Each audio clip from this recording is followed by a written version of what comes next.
Baiklah, kami dari kelompok 4 Praktikan Hari Rabu akan menyampaikan tentang pemisahan senyawa kimia, fraksi atau ekstrak tumbuhan secara kromatografi kolom grafiti.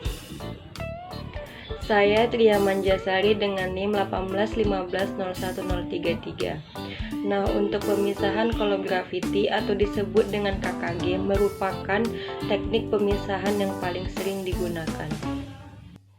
Nama saya Elisa Anastasia Bruginting dengan NIM 181501030. Adapun prinsip dari kromatografi kolom grafiti yaitu berdasarkan pada metode pemisahan senyawa, absorpsi dan partisi dengan bantuan gravitasi, di mana fase geraknya dibiarkan terus mengalir pada kolom hingga eluennya menjadi pekat.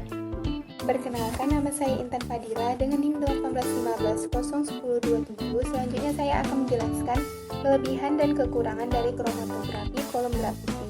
Adapun kelebihan dari KKG yaitu dapat digunakan untuk analisis dan aplikasi preparatif. Yang kedua, dapat digunakan untuk menentukan jumlah komponen campuran. Yang ketiga, dapat digunakan untuk memisahkan dan purifikasi substansi. Adapun kekurangan dari KKG yaitu untuk mempersiapkan kolom dibutuhkan kemampuan teknik dan manual. Metode ini sangat membutuhkan waktu yang lama atau time consuming. Nama saya Umu Fahriah Huta Suhud, NIM 181501026. Saya akan menjelaskan tentang metode pengemasan kolom. Metode pengemasan kolom itu ada dua. Yang pertama ada metode basah. Nah, metode basah ini adalah yang paling sering digunakan karena menggunakan serbuk silika gel yang dibuburkan terlebih dahulu sehingga menjadi lebih kompak dan tidak terdapat gelembung udara saat dilakukannya proses elusi. Yang kedua, ada metode pengemasan kering. Biasanya, metode pengemasan kering ini menggunakan alumina.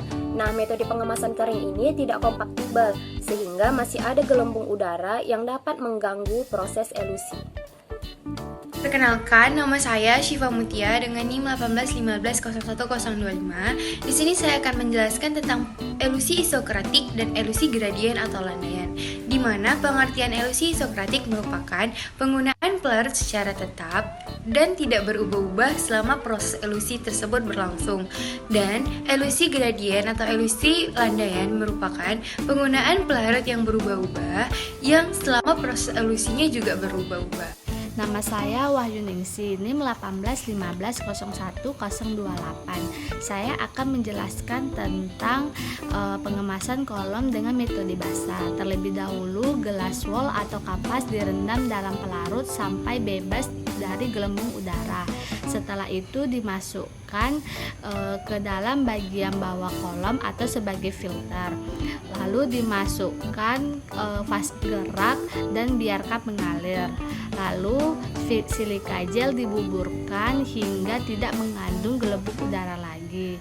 Selanjutnya dituang ke dalam kolom secara perlahan-lahan hingga memenuhi 2/3 dari panjang kolom.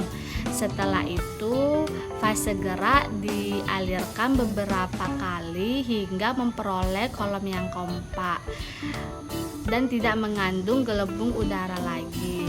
Dikondisikan selama 1 jam paling cepat dan paling lama selama 24 jam.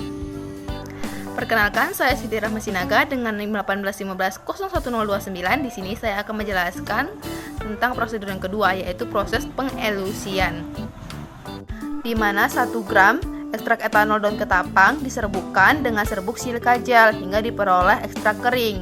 Kemudian ekstrak kering tersebut dimasukkan ke dalam kolom dengan bantuan batang pengaduk. Kemudian dialirkan pelarut secara perlahan dengan membuka keran kolom. Nah, di sini terjadi proses elusi. Ditambahkan secara perlahan pelarut sehingga kolom tidak kering. Jika sudah berwarna, ditampung hasil elusi ke dalam vial 10 ml yang telah diberi nomor.